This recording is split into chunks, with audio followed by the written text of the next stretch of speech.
Hey everybody, welcome to another great episode of Cote's Cube. This is Tuesday, June 27th. So you can see I have really nice beach hair. I hope you've all been enjoying this great south swell and warm water here in SoCal. If you're not here, I'm really sorry. But if you are here, here's something you got to check out. The NSSA Nationals in full swing over at Lower Trestles, and it's going off. The best amateur surfers in the world. If you want to make it this weekend, Saturday is the final, July 1st. That's definitely something you're going to want to check out. Future world champions in training. Also, congratulations to Kelly Slater. Just wrapped up a crazy East Coast tour promoting his new movie, Letting Go. If you haven't seen it yet, I recommend it. It's a great movie. Good action. Different side of Kelly you might not have seen before. It's a tearjerker.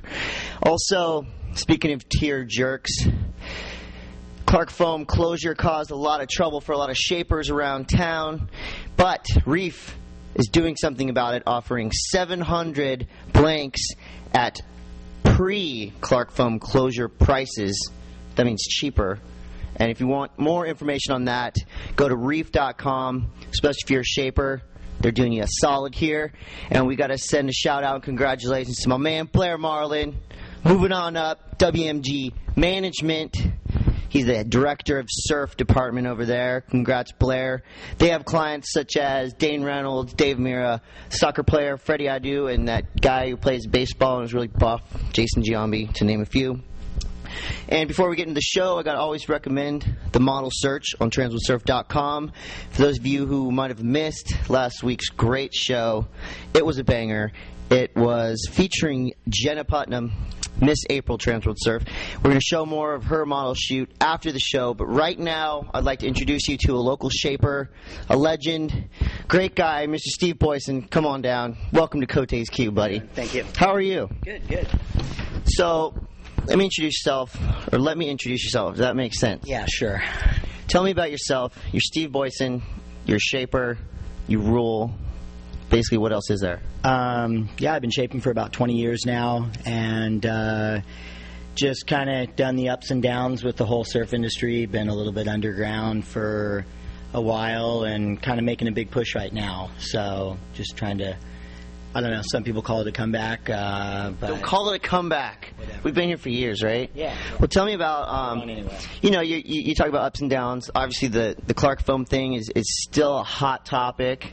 You brought in a Clark Foam blank right here, which we're going to check out in a minute. But tell me kind of how, kind of a middle guy. You're not the huge Channel Islands, but you're not like just local yokel in the backyard. Tell me how that affected like the middle guy shaper. As far as the foam goes? Yeah.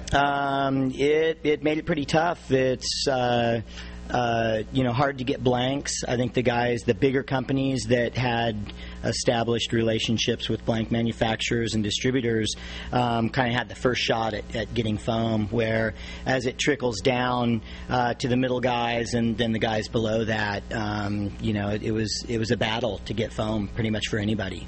But we're coming back. We got foam, and we're in full production, right? Yeah, there's a lot of foam out there. So, guys, part of the comeback is getting your guys. Who's on the boards right now, team or not? Who you been shaping for? I'm shaping for a lot of different guys. Definitely Mike Todd, full team rider. Chase Stang, another full team rider. Otto Flores from Puerto Rico. Kale Carranza from Mexico. Oh, yeah. Kind of spreading everything out, trying to get a lot of different You got team like riders. a worldwide team. All over, yeah. So, and then just making boards for, Ben Bourgeois, Gabe Kling, #1 on the QS right now. Yeah, Gabe-O. Yeah, and I couldn't even list them, probably 50 or so of the top 100 guys. Sean Ward, bunch of guys that ride. The list goes on. Yeah. We can't say their names here. Kind of try to keep it mellow with that stuff. So those guys are pros. They're rippers. What about the normal guy? What do you see kind of a trend in just a guy who comes in off the street? Maybe he surfs a couple times a week. What do for this summer? What are the trends? What are people looking for? Well, I've focused primarily on the performance shortboard. And so you see a lot of these guys riding old school fish, and just pretty much anything goes now as far as an egg or a longboard, or doesn't seem to really matter what anybody rides. I've been pretty much giving everyone a performance shortboard adjusted to their volume. A bigger guy, he's really riding what Mike Todd's riding, or what Gabe or Benny's riding. It's just wider and more volume to suit that guy. But like nice hips in the tail for the bigger guys. For the big guys. Yeah, we like that. So so just adjusting that volume, because everybody wants to ride what the pros are riding, and that seems to work well for them too. If you got enough board underneath you. Hell yeah! So let's just take it back to basics right here. Grab this gold. This is gold right here, ladies and gentlemen. This is a Clark foam blank, and you have your shaping tool right here. Hold this. Got my planer. So let's say, let's just take it back to the basics. What's the first step as a shaper? You get your blank.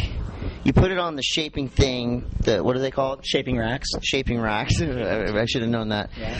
And how do you start?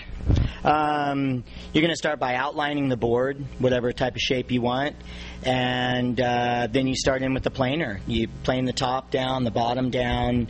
You plane the rails in. Again, adjusting the volume for what size surfer it is, a bigger guy, a smaller guy. We're making everything from 4-5 all the way up to 7-0 big guy tries and stuff like that. And then you go in with, I've only brought my planer with me, but you go in with a bunch of different blocks. Got all the hand tools. And you get the thing all fine and perfect, and goes into the glassing. So the more you take off of that, the littler the board's going to be. So like a real, skinny, fit, handsome guy like myself, you'll be taking quite a lot of foam small off. board. Yeah. Cool. Well, where can we get your boards? Personally, I'm going to be ordering a little one after this. But where can the layman get Steve Boyson surfboard? And what can we do to help you get some of those hot boards on some feet? Best selection would be Surf Ride Solana Beach, or Surf Ride Oceanside. Has the shop's amazing. They carry a ton of boards of everyone's, but of my boards, they've usually got 20 to 30 in stock at all times. So that's really the best shop to cover the whole, this whole Southern California, San Diego, whatever area. All right, website? Website. We have a website up right now that is our old one, and we've got a brand new one coming that should be launched any day now. So hopefully by the time you see this, it'll be launched. All right, so when you're not on transworldsurf.com, you can look for Steve Boyson's new website. But for now, we're going to have to say goodbye because we have someone just a little bit more better looking than you. I mean, you're a good looking guy, but if you missed last week's show, Miss Jenna Putnam, Miss Transworld Surf April, we're going to show you more of her shoot. Please tune in next Tuesday as well, more of Cote's Cube. Thanks to my guest, Steve Boyson. We have more shapers, all the hot topics, right here on the Cube. Jenna, please take it away. Cote's Cube. Cote's Cube. Cote's Cube. Let's have a conversation. Let's have a conversation in Cote's Cube. Cote's Cube. Cote's Cube.